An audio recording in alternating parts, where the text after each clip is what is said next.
Nice meeting you, boss, ha? Maraming salamat, brother, ha? Dalawa nga sa pinakamagagaling na PBA player ngayon ay si Idol Scotty Thompson ng Barangay Ginebra at syempre si Adrian Nocum ng Rain or Shine. At dito nanalo ang Barangay Ginebra.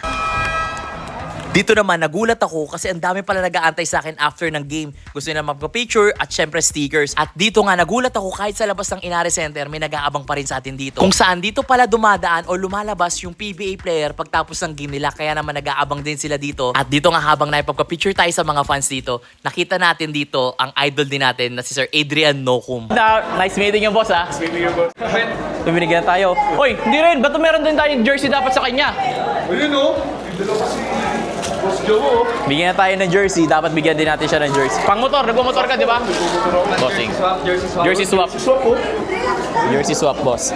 Jersey swap. Thank you, thank you. Napanood ko yung mga videos. Oy, nako kami. Lalo kami nanood kami ng mga game do rin.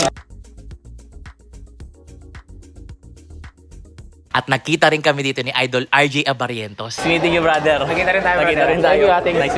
Ingat. Congrats. Idol Scotty. Maraming salamat, brother, ha. Thank you sa sa ticket, tsaka congrats. Nakabawi din.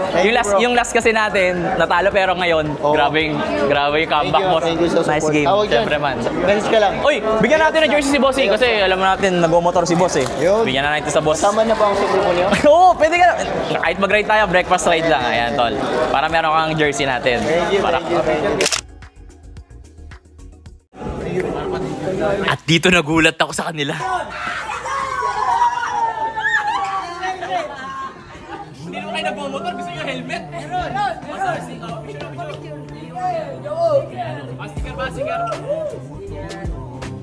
Okay kayo sa vlog, okay kayo sa vlog. Idol